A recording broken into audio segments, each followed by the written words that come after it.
Kwe machi tayan de mi ojabwe ajines mientiko wa winubunubu awian wagosh indigu minawa minisi and dodin gaza masquaji mekag indujaba. I'm really excited to be here today and to think about how we can best serve our young people. You know, ultimately, this is a tough time in our country and around the world for so many different reasons. I was talking to one of my sons, this is Isaac, who had to take great advantage of your services. I can tell you so many stories about everything that went sideways on his academic journey and everything that went right, too. It was a big challenge. That kid could sit still in a deer stand for 5 hours in a row, but he couldn't sit still in a desk for 5 minutes. And every time we had an interaction around his IEP and things like that, it just felt like there was a disconnect around culture and so many things. I was really proud of the school officials, though, because they asked good questions. And ultimately, this kid finished high school unmedicated and full of swagger, off to healthy adulting. But it really took the whole educational village. He's working on his journeyman's license on a construction crew, and he was told by his crew that he would need to bring a passport or tribal ID to work every day because they are expecting visits from ICE. This is not a directive that was given to the white employees on the same crew.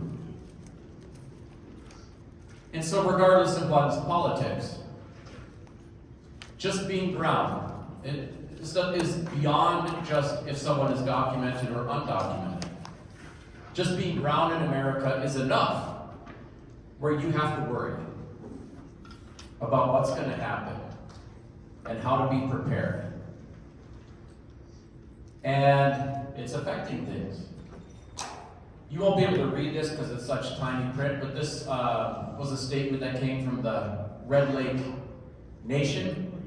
They had a number of tribal citizens in the Twin Cities metro who were stopped by ICE and questioned and felt intimidated.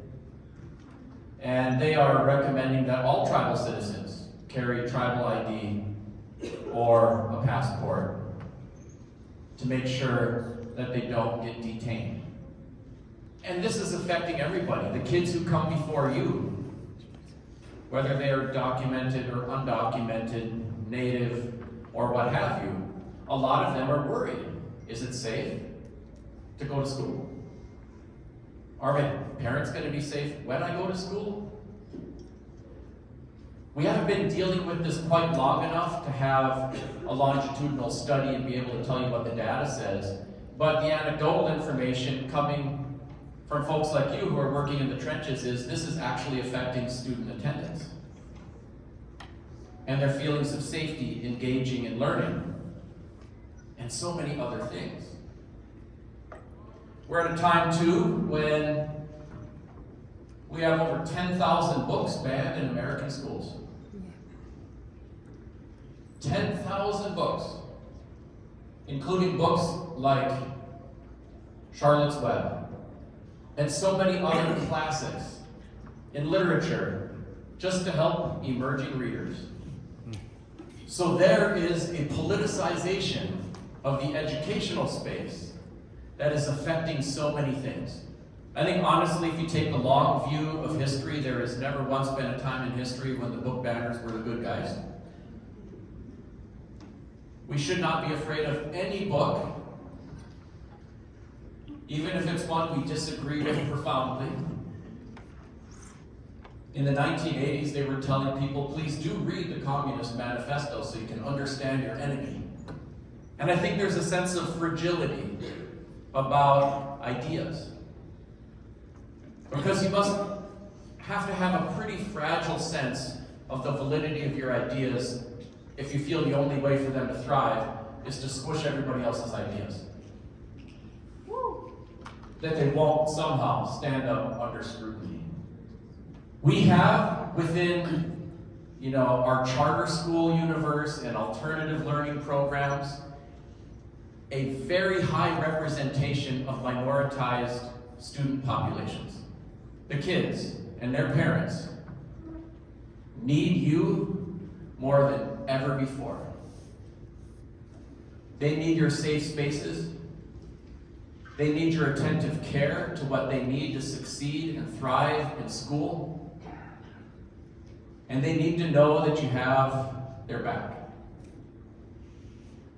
I'm honored to be in your company because you are on the front line of some of the most important work of our time. It's not easy work. At the same time that there is enough to make you terrified every time you turn on your news feed, there is also at the same time cause for hope.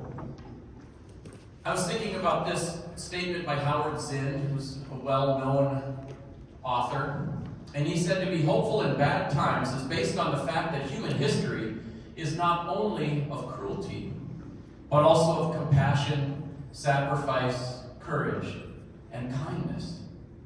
If we see only the worst, it destroys our capacity to do something.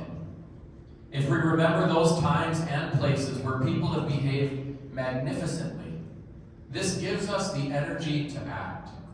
And if we do act, in however small a way, we don't have to wait for some grand utopian future. The future is an infinite succession of presents. And to live now, as we think human beings should live, in defiance of all that is bad around us, is itself a marvelous victory. I think within our work, we need to strike a balance between seeing the issues that are out there, dealing with them head on, and protecting, nurturing, and nourishing the kids. And at the same time, remembering the importance not only of taking down what is bad, but building up what is good. We do need to do both. We can't only turn the frown upside down and pretend everything is wonderful and awesome. We can't only be lost in the malaise about everything that is going wrong. We have to address both of these critical needs. It's probably more art than science. In my own life and journey, I have been questing for healing and trying to find and also build an educational experience for others that delivers the goods. It is easier to say than it is to do. But part of the work is introspective, wrangling my own demons and imperfections and injuries, and part of the work is outward facing as we communicate and reach out to our community members, families, kids, and so forth. I don't know if you followed this one, but about a week before the national election in November, Joe Biden issued an apology for residential boarding schools. Of course, there was plenty to apologize for. Schools that kept cemeteries for kids. I don't know how many of you could imagine sending your kids to school and not getting a body back, or having choice over the kind of religion that would be used for your kid's send-off. And we turn around and say, why are people not showing up for a parent-teacher conference? Don't they love their kids? Without understanding all of the history and all of the contemporary issues that so many people are dealing with. At the same time, this apology got a very mixed response in the Native community. Criticisms included this apology should have started about 150 years ago, should have been happening every year ever since. The U.S. government lied to us every other time. How do we know this isn't any different? It isn't really accompanied by restorative justice actions. How about appropriating some money for Indigenous language revitalization or something? At the time, although it's a totally different talk and a complex topic. Leonard Peltier was incarcerated, himself a survivor of residential boarding schools. Even a symbolic gesture was wanting at that point in time. And there were other critiques too, like America has no moral authority because it is complicit in and financially supporting the genocide in Gaza. I was listening to all of the critiques, and I thought, you know, there is merit in all of them, truly. And at the same time, if nothing is good enough, then nothing's what we get.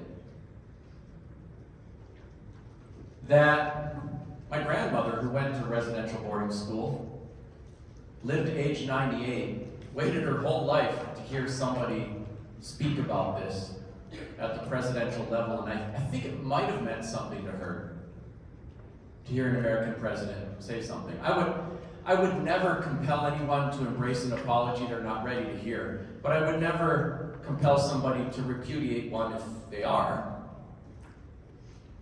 I think there's a challenge in dealing with tough topics, and you know, when we talk about racial issues, I think a lot of white Americans often struggle with worrying about offending somebody, or exposing an ignorance, or getting beat up around their ears for the sins of their ancestors. And it has people sometimes leaning out, backing off, doing less than they might otherwise be able to do. So the message there is, be brave, lean in, we need you. Your racial condition, the dominance of the English language means you can travel the whole world and somebody will speak to you in English. Even if you buy a house in Costa Rica, they'll do the whole real estate transaction, and you can hire a, domestic service team. They'll all speak to you in English, even though the official language is Spanish. As a result, it's like we've been skipping leg day for life. And now somebody's saying, we need you to come to the gym, and it feels radically uncomfortable. And even beyond our means. So, don't skip leg day. Come to the gym. It does not always feel good. I can't promise you that it will always feel good. But if you keep coming to the gym, you can acclimate to that, and it can actually feel good to do leg day. And above all, you'll be getting stronger. And we need you stronger. For Native folks, for people of color, it's a different message. There, people are often dealing with frustration, exhaustion, and anger. Like, do I really have to explain it again? Do I really have to be patient again when we don't get to live as long? Is it that hard to see? So there, the message is, we need you to come to the gym too. Yes, you do actually have to spend some of your sacred time spotting other people. That doesn't mean that they won't be doing their part of the lift. Yes, we do have to be mindful that righteous though the indignation might be, that we cannot chase everybody away from the table and complain about eating alone. We all will have discomforts to bear in the effort to make things different and better for these kids. And it will not always be easy. Ultimately, as I think about this apology, we've had 500 years of shut up culture. Somebody says there's a historical injustice, and somebody says, shut up, it all happened in the past. Somebody says there's a contemporary injustice, and someone says, shut up, quit playing the race card. And that somehow I felt it might be unwise to answer 500 years of shut up culture with, shut up. That somehow we have to find and muster the grace to get started. If a little bitty baby is crawling around and stands up to take their first toddling steps and they wipe out, you don't say, shame on you, baby. You can do better than that. I'm not even going to look at you for a year until you get that right. Right? You look at that baby and you're like, good job, baby. Come on, keep it coming. Take another one. Here we go. Well, America is an emotional toddler. Truly. And so it might be maddening. But if we love the baby, come on, baby. You can do it. Take another step. Let's go. Let's talk about what's next. Yes, let's do restorative justice. Yes, let's develop foreign and domestic policies that are better aligned with our self-stated values. Honestly, which word in diversity, equity, and inclusion do people really object to? Do you object to diversity? Then you're objecting to the kids before us. Do you object to equity? Then you're objecting to their fair and equitable treatment in our schools. Do you object to inclusion? Then you're objecting to including those kids and their families in everything that we do. People aren't even thinking about the words. They're taking an acronym, they're using it, as a straw man, and misidentifying everything that it's about. Because diversity, equity, and inclusion includes closed captions on videos. It includes healthy, well-designed SPED programs. It includes opportunities for our kids to learn about themselves as well as the rest of the world. It includes so many things. And it may not make people comfortable, but the diversity is here to stay. Forever. Everywhere on planet Earth. In 4 American states, Native Americans are the largest minority group. Alaska, Montana, North Dakota, South Dakota, and Hawaii has never had a white majority population since it became a state. In well over a dozen states, they're already minority majority. And in California and New Mexico, whites are the largest minority population. It doesn't matter Democrats or Republicans or what they do on the policy front, that's who's here. That's who is before us. And it will only grow. They'll hurt a lot of people, but it will never change the demographic shift.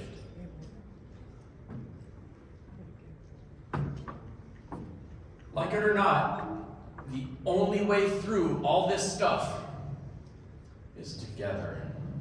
Woo! Sweet. So Patty mentioned my folks. I've seen and spoken to some of you before, so I won't spend as much time on the autobiographical stuff for this talk. But my mom was a fireball trailblazer, first female Native attorney in the state of Minnesota. She had an incredible struggle through poverty and disadvantage, but what she accomplished was pretty amazing to me.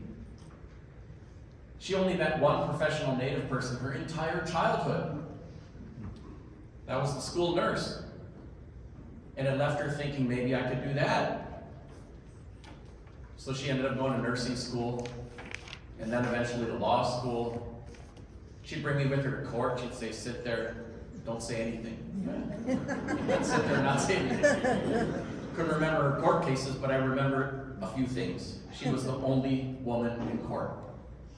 She and her law partner, Paul Day, were the only natives in court. And I would just walk out of there thinking, you know what? We can do stuff. That's the D in the DEI. Diversity, representation, role models, and they matter. My mom was so smart she could have been anything she wanted to be. She could only imagine herself being the one thing she saw another Native woman do. Me seeing her and Paul Day opened up my sense of possibility about myself. We, by the way, just had the retirement celebration for Paul Day, and they asked me to speak, and I said, you know, you were the first Native man I ever saw doing something professional. And we were in a room with about 300 Native judges, lawyers, social workers, and educators. I said, look how far we've come. Think how much further we have to go, and what a difference one person can make. For so many of you, you are that one person in a kid's life, and you might not even know it. But showing up is huge. So the picture of me as a tyke, there's a lot more going on below the surface here.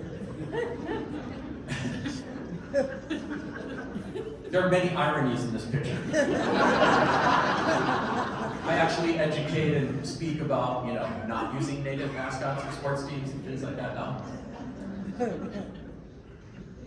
But my father, who was an Austrian Jewish immigrant and survivor of the Nazi Holocaust, and my mother, who I just described some of her journey, they were finding their way through things. My mother did her law degree in Washington, D.C., so I actually went to school out there for a few years.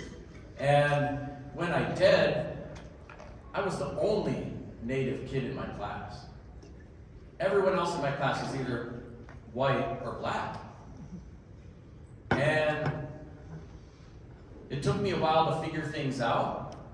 Back home, and we always spent our summers, on the res, I was just the Native person. And then in Washington, D.C., I was the Native person. Having some of those experiences is like spending a little extra time in the gym. It can make you stronger.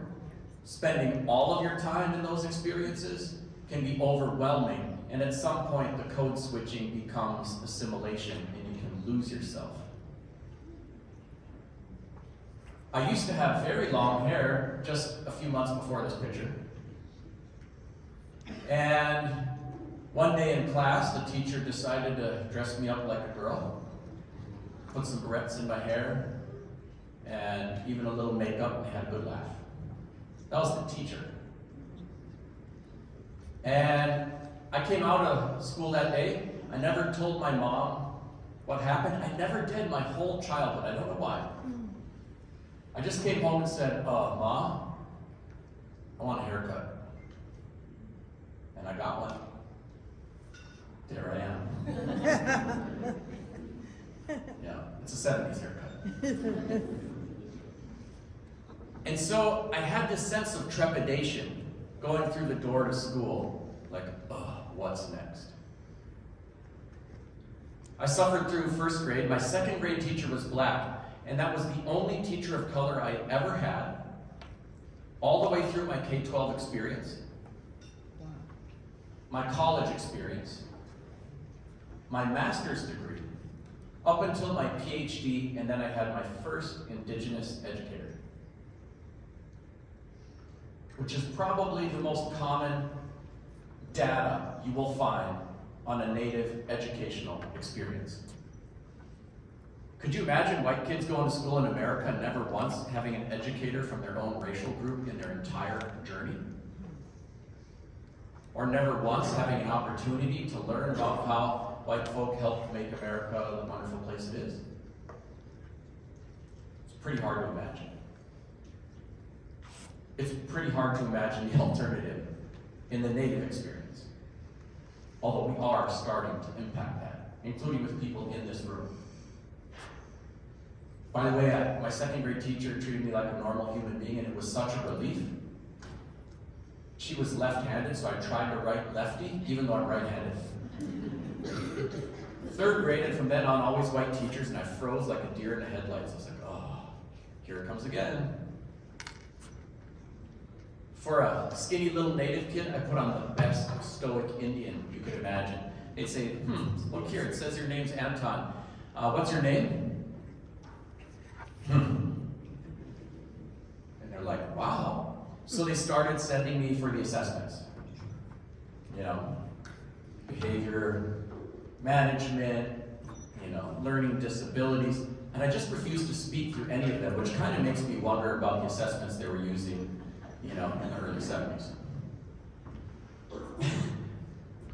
Finally, they're like, we're going to have to send you to a special school. And part of me's thinking, anything's better than this. But I can also imagine my mother, who could be quite ferocious, and what she might say to me. So when they asked, do they speak other languages at home other than English, I finally spoke up and I was like, Dad speaks German, Mom speaks Ojibwe. They're like, oh, that's the problem. So they bring my parents in. Which, I wish we could have recorded it. I was a kid at the time, so I don't remember everything that well. But it was probably a very hilarious conversation. It started with them speaking very loudly and slowly. Hello, we need to speak to you about your son. You know, my parents are looking at each other like, what is going on? I don't know what my mom said. I'm sure it was snarky and snippy. I'm sorry, sir, could you distill the salient parts of your communication? That doesn't make any sense to us at all. They speak English. Was that English? I don't know. And so, she then also turned and gave me the native Mother Godzilla laser vision death stare. Started to speak. But that was 3 years of behavior change off of one day. Not everybody has the same day, but a lot of our kids have a day. So, I remember this day. The hair was now short. I was trying to fit in. I love my parents so much. I think they did a remarkable job. I still try to figure out what they put in the formula that helped me and my siblings do so well, and try to replicate that with my kids. Like, they were kind of hard at times, like stacking wood for my dad. He'd come push the pile, and if it was wobbly, he'd just push it all over and say, try again, you know. I'd say, I want to go to a friend's house, and he'd say, well, figure it out. And I was like, but I'm 12. He's like, you got a bike? He's like, we're 10 miles from town. He's like, you seem able-bodied to me, give it a shot. He was like, kind of like that, you know? So I was like, I'm going to try more of that, you know? But then again, you know, if you go too hard, you can hurt kids. And so I've always been searching for the right measure of not helicoptering them and not leaving them alone to deal with everything. And there's no magic number or formula, and every kid different. But my parents did, like my mother was on a reclaiming journey of her own around our language and culture. And I was along for the ride. So, I credit them for placing a value on that. At the same time, the Washington, D.C. years, being the only native in the class, I just remember coming there, like there's something both beautiful and kind of sad about this picture to me. You know, being so alone and feeling so misunderstood and also mistreated by a teacher and, you know, so many other things. And kind of wondering, like, would I ever get to learn about this part of me? And at the same time, I knew that being native was awesome.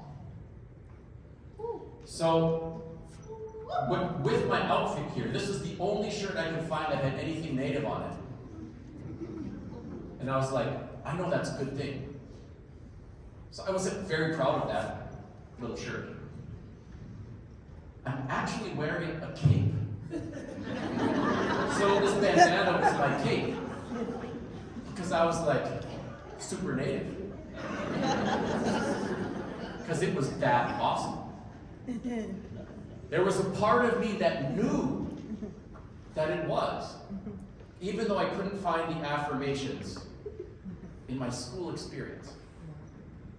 And in fact, I found some shaming experiences and things like that. And at times I succumbed to it, like with my haircut or whatever. I didn't grow my hair out again until college. Kept it long since then. So, I'll jump ahead in my educational journey. I had finished high school with a plan that a lot of our high schoolers come up with, which was, I'm going to get out of town and never come back. And I finished college with a plan, maybe a little different from a lot of college graduates, which is, I'm going to come home and never leave. And that's what I did.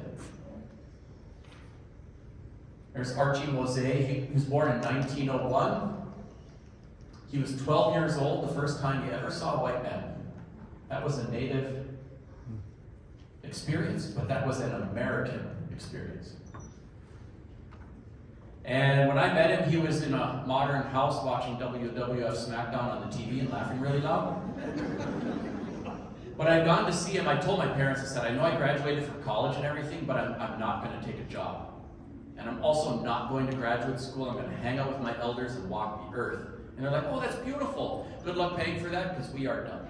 And I was like, I just did it anyways. Among other things in this cauldron I grew up in, there was this sense that, like, I could do stuff. So I just did it. So the family motto, even today, is often wrong, but never in doubt. So I went to see Archie, and he shut off the TV, and he said, oh, I've been waiting for you. I said, waiting for me? How could you be waiting for me? You don't know who I am. But he had a dream. I looked like this person in his dream, and that was enough for him. He said, just sleep on the couch. I was like, okay. So I slept on the couch. About 5 in the morning, he's standing over the couch. Get up. You got to drive me to a funeral. I said, funeral? Who died? Okay, just a minute. And I kind of became his gopher. Like, go for this, go for that. Drive me here, drive me there. That's all I ever wanted. I just wanted to be in the room. I was so excited about learning our language and culture. Finally, it felt like that stuff could go in the center, where it belonged. So I love this man. I stayed with him until he passed away. I remember driving over to the drum ceremony after he had passed away, and the customs vary a little bit by community, but there they use the drums to bring people out of mourning. And he had always spoken at all of the drum ceremonies. In the Ojibwe language, the word for an elder, Gitchiaya'a, means great being. So the older you become, the more important you become. So even though it might have seemed a little taxing to ask the oldest person in the room to do the talks, like, that's the voice that they wanted to hear. I remember driving over to the drum ceremony thinking, I have no idea who's going to be talking at this drum ceremony, because he did it all. And as I came through the door, this is Betsy, one of his daughters, she was so kind to me. She kissed me on each cheek and hugged me close every time we saw each other. Of course, she had the dark glasses, and she could give the mean Native grandma look too, and shake her cane at the grandkids. And for the first time in my life, she's looking at me like I was one of her grandkids. And she came up and she said, I bet you wonder who's talking today. I was like, yeah, who's going to do that? And she goes, well, you are. I said, what? I said, I'm a kid. I'm not from here. I don't think I'm the person for this job. And she said, well, you've been following that old man around all these years. I'm going to find out what you learned. And she had a line of people with their tobacco offerings and bowls of food. And she also said, he never forgot a name. He never forgot what somebody was asking for. I'll be listening. It was my first public speaking event. Stumbled, bumbled, and rumbled my way through that. I heard one glance at Betsy, and she just gave me a look, like a little nod, and that was that. It was kind of like Forrest Gump. Once he realized he could run after that, every time he went somewhere, he was running, and he never thought it would take him anywhere, but it did. It was kind of like that for me with our language and culture. I really just wanted to be in the room. But eventually, it did take me somewhere. I've been working hard on our language and culture revitalization efforts. I spent about a third of my time just officiating at funerals and naming ceremonies and kind of everything in between. That's all uncompensated just in the traditions of our people, but it's the most important part of what I do. I spent about a third of my time also doing my actual job, which is I'm a professor and teach Ojibwe language, history, culture, things like that, write books. Spend about a third of my time working on diversity, equity, inclusion. They're like three strands of a braid, they all feed one another. I remember when my first kid was born, it's so scary being a parent. You know, the number one job is do not mess your kids up, but you don't get any do-overs, and nobody knows what they're doing. You know, I had no idea what I was doing. But I remember thinking, how can I give her this language? I'm just gonna have to kind of do what Archie did and just try to use it all the time. And so that's what I did. And I remember flashpoints in her journey, like age 2, waking up in the middle of the night crying around for milk, saying, and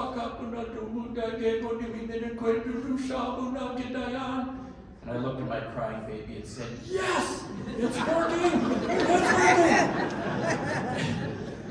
A couple of years later, I did Keynote at the Anishinaabe conference. We had about 1,000 people at this language conference. And so I'm up there talking, and she's literally running in circles around me. Finally, her little voice catches on the microphone. Boogie, boogie! Just like, I farted! So they loved that. And couldn't hear anything else I had to say after that. But they were all talking. You hear that little kid, she's speaking Ojibwe, something's happening. This is cool. Should have given her the mic to begin with. Today she's been doing some really remarkable work. She teaches our language.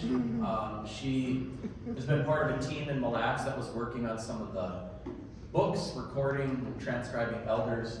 It's been very heartening to see her journey. It's actually possible to restore the intergenerational transmission of our language and culture.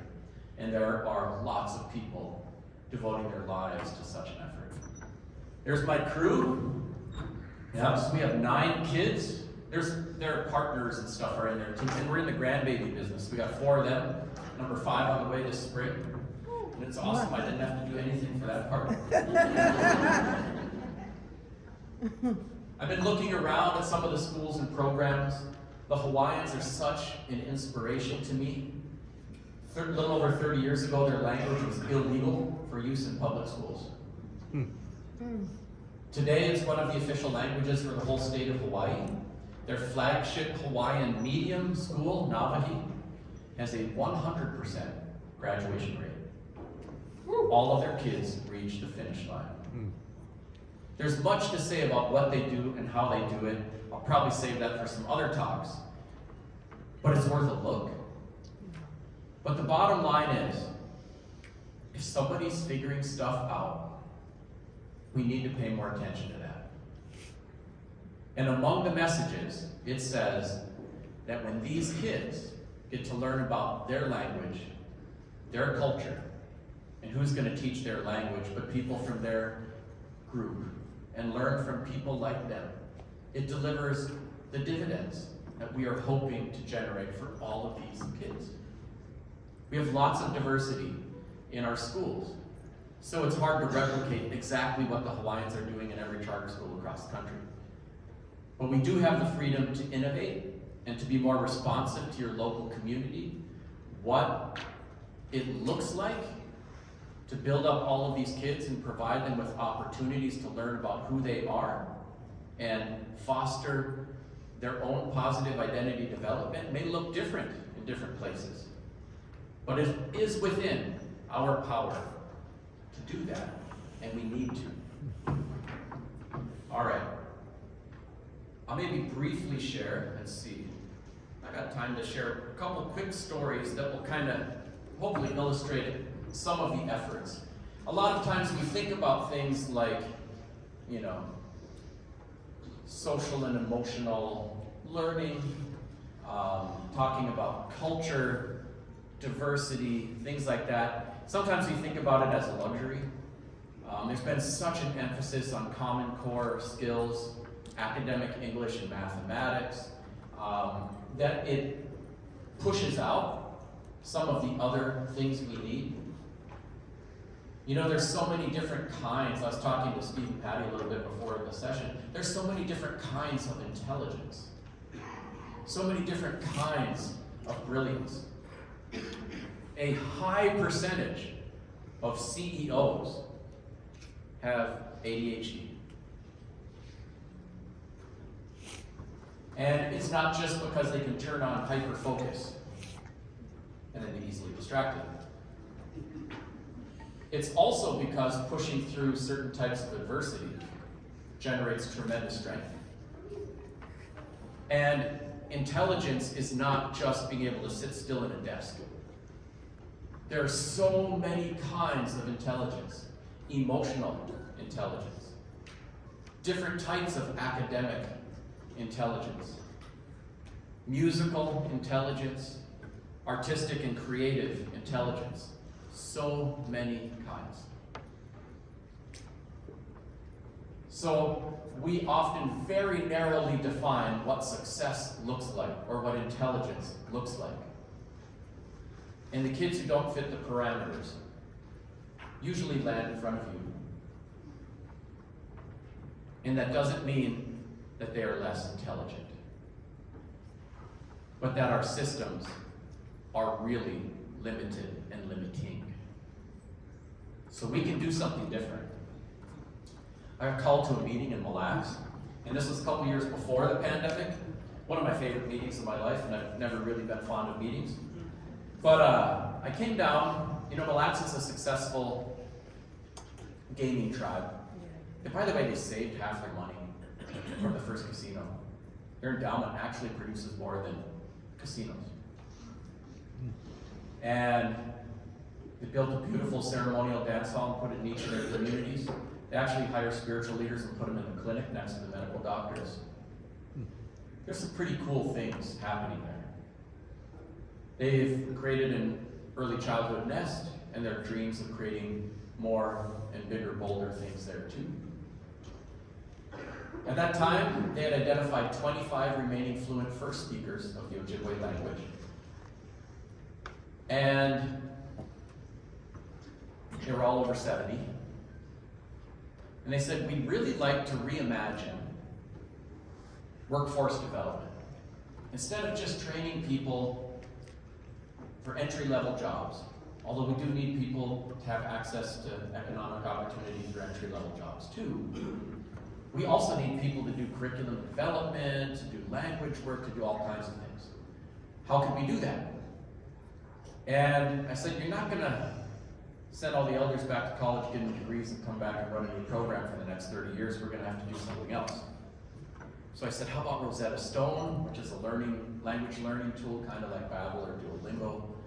And let's do a literacy project and develop some new books. And I had all these ideas. And they said, well, let's do all of it. Great meeting. So we got to work. We had to teach elders how to work on Zoom when the pandemic hit, which was ridiculous. But I remember Carol, she's one of the lols here, little old ladies in the middle of the stack. I called her up, I said, Sengedano Kime Nogum. Tikish Wago Shiki Wanenda, Nasha busy come but busy Kawaga Nataki but Novigo Hindisha. She's saying, Wagosh, I forgot about our work session. I already got my coat on. I was going to go to the casino. I said, casino, there's a pandemic. You're supposed to stay home and be safe. She goes, well, the language is more important. Let's work. So she takes her coat off, and we work for a few hours. And then she goes, well, I'm going to the casino now. My niece has been waiting in a car the whole time. That's kind of how they were, like, drop everything, super dedicated. Oh, man. And, the pandemic was no joke. 6 of those 25 fluent speakers passed away during the pandemic. For Joe Nafu, he's on the left here. He lost a sister to COVID. He lost a brother after he had a COVID infection and had heart complications. And some of the others, Ralph Peabody, passed away from COVID. That was no joke. And when we finally came out of it, like the work was a team of 50 people working on books and a team of 50 people working on Rosetta Stone. It was a huge endeavor. And there's more to say about the mechanics of it and the copyrights and the issues that might pop up. But as we came through it, it enables the Mille Lacs Band of Ojibwe to say, welcome to the Mille Lacs Band of Ojibwe. Everyone we employ has the privilege of working for our Native Nation. We expect everybody who works here to demonstrate this level of competency in our tribal language.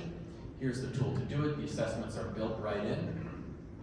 So language learning is about many things: tribal sovereignty, economic development, academic engagement, community engagement, and as well as the deliverables, the products, and things like that. When we came out of the pandemic and could celebrate, we asked Joe Naquidavy to give a talk, and he kind of floored me. He said, we've been through a lot. We've been through a lot in the past few years, and we've been through a lot in the past few hundred years. But I have to say, seeing all of these people coming around, seeing what we've been able to build, knowing that our elders will be teaching people our language for hundreds of years to come, I have to say that this has been the happiest time of my life. So when we engage with education in a way that is aligned with and coming from the communities that we serve, it can do amazing things.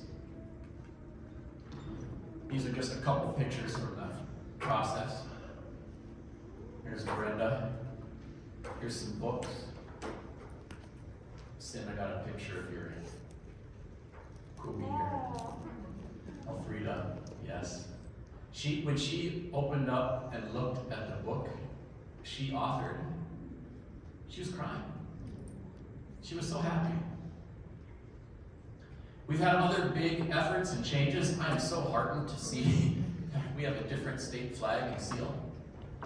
The previous one had a native riding off into the sunset and a white farmer staring him down with an axe in the stump and a gun, symbols of deforestation and violence, with a caption that said, "L'Étoile de Nord," the Star of the North.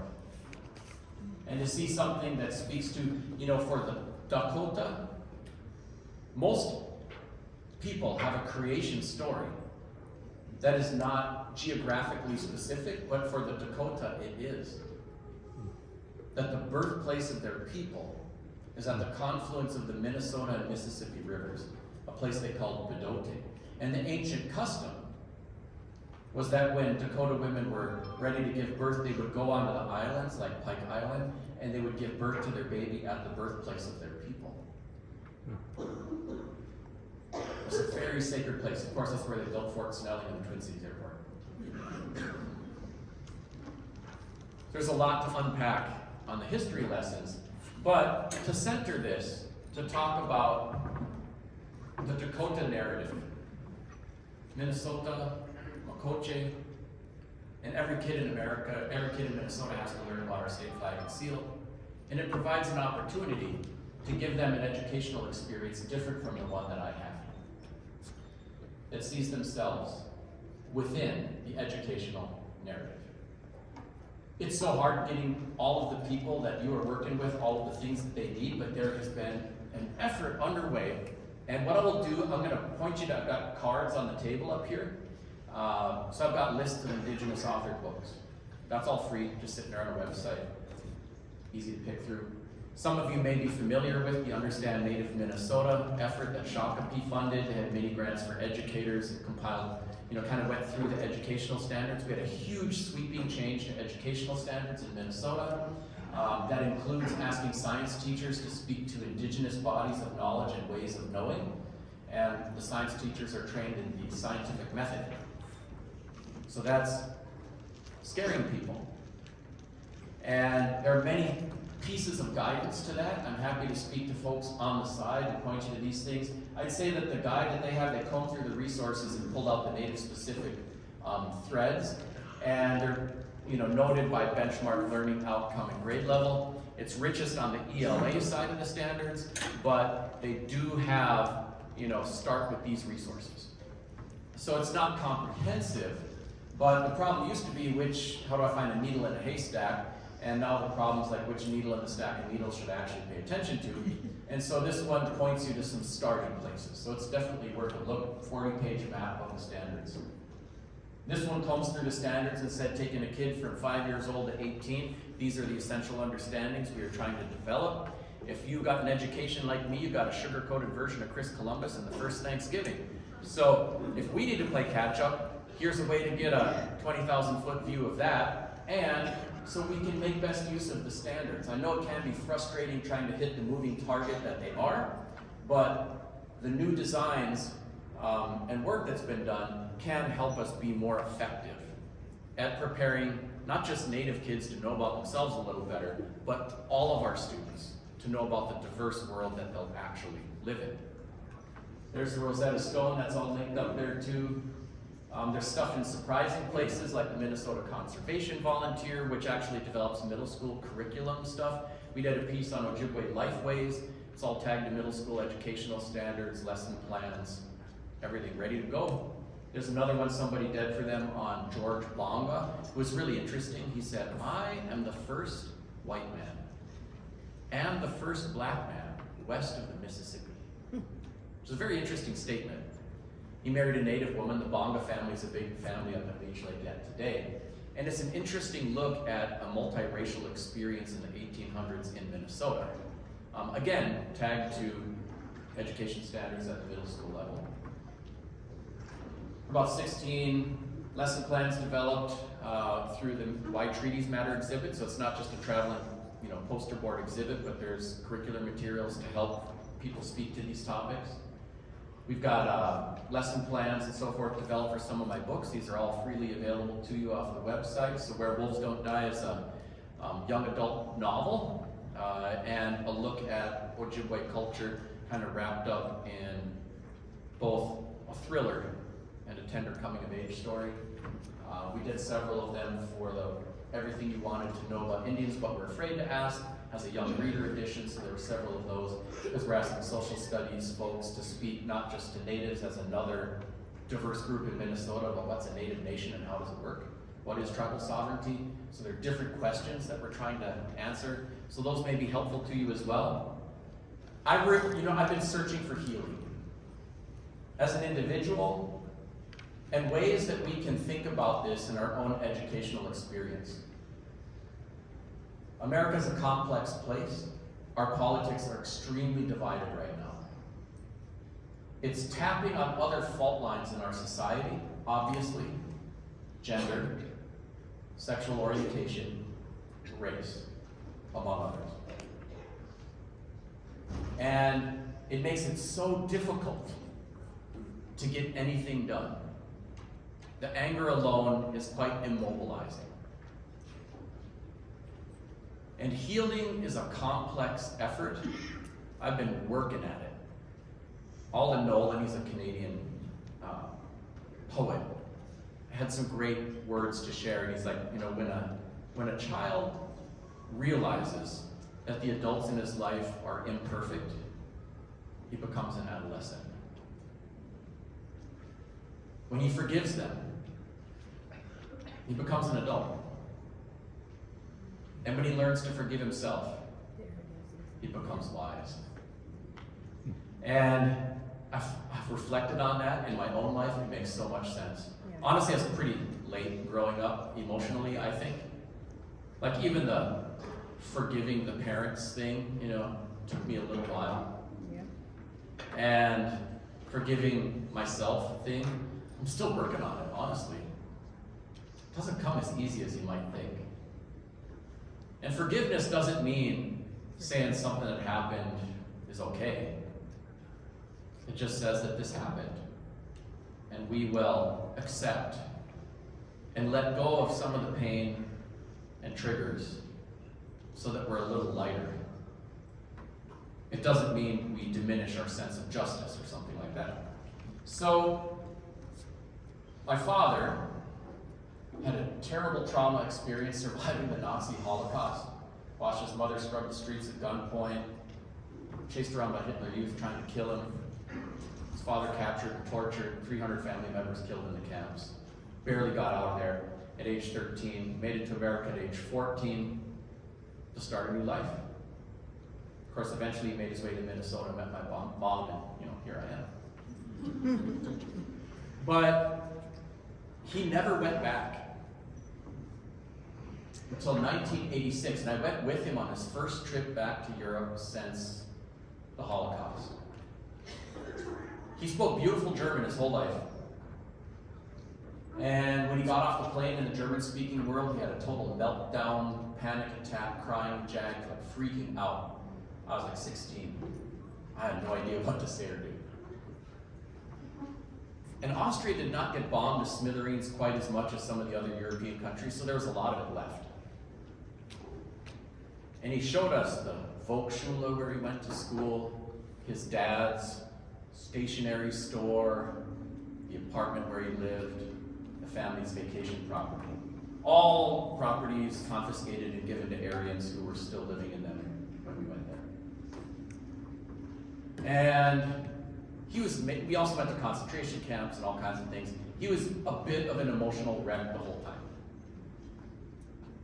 I didn't go back again until 2022. And I took my family. So we went to the Karl Marx Hof. My grandfather, my dad's dad, had, with other people, taken over this building in protest to the fascist takeover in Austria 4 years before the Nazi Anschluss. Went to the Volksschule, this is where my dad went to school. The apartment where he lived, beautiful building, still there. My grandpa's store, still there. Different business now, of course. Went to Mauthausen, where my dad's neighbor had been killed among many others. Dachau. And took my kids swimming in Hallstatt lakes. This is actually where the animated set for Frozen was based on. There's this picturesque little village on piers coming out into the water there. Bunch of brown naked kids swimming around in the freezing water. And then we met up with some friends. They're Austrian academics, husband and wife. They'd spent about a year in Minnesota and recorded my dad's stories. And they took us hiking in the Alps. We love these guys. Hilarious laughs, wonderful people. One night we're having dinner and they said, you know, pretty much everyone in Austria has at least one grandparent who was a Nazi. For us, their husband and wife, they said, all of our grandparents were Nazis. And the man said, my paternal grandparents were unrepentant Nazis. Till the day they died, they thought the Nazis had the right idea. He said, I'm glad none of their grandkids think the same way. When I first went with my dad, not super proud of it, but I probably looked around and thought, Austrians and Germans equals bad people. I was in judgment. And it was hard to look at these guys and think bad people. It made it a little easier to see the beauty of these two individuals, but also the beauty of Austria, not just its natural splendor, but the language and the culture. And also to see everything they did to my family and so many others. It might be a relief to the Germans and Austrians to know I ain't hating so bad.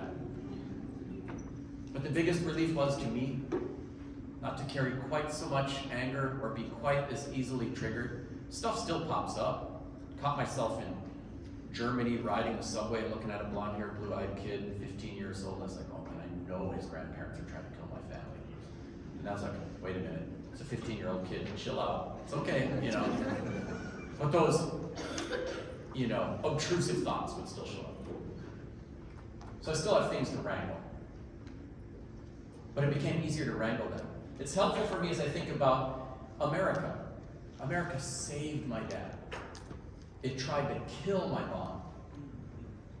It took my grandmother to residential boarding school and gave her severe traumas.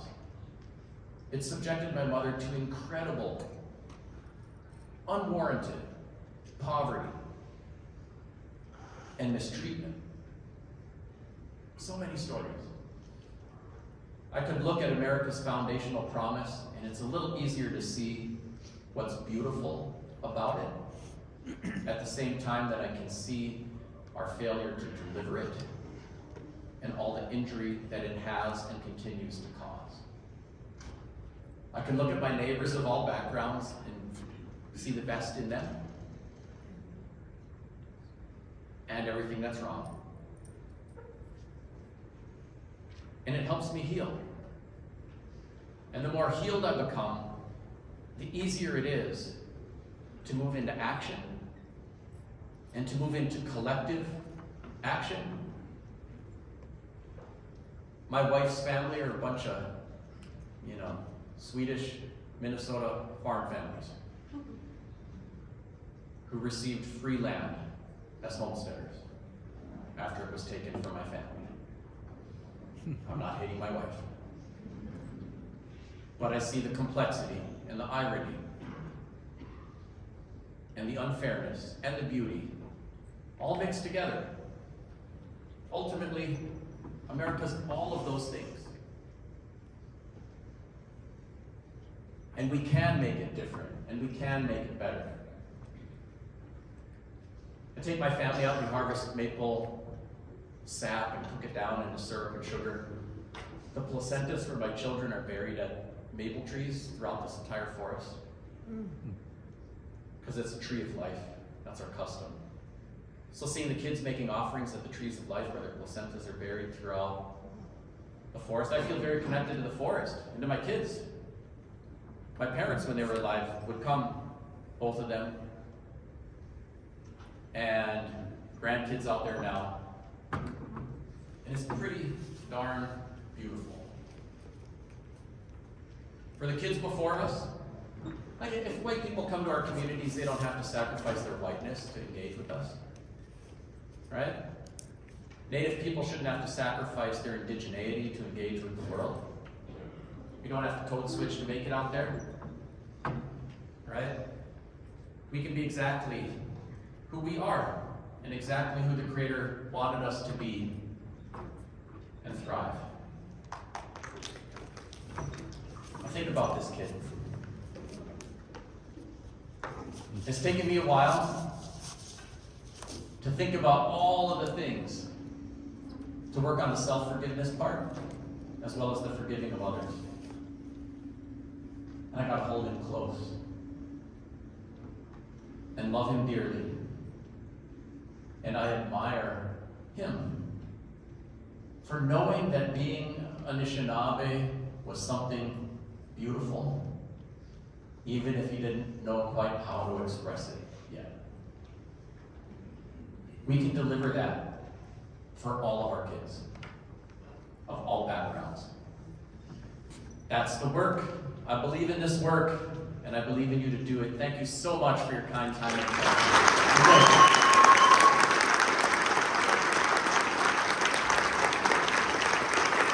Thank you so much.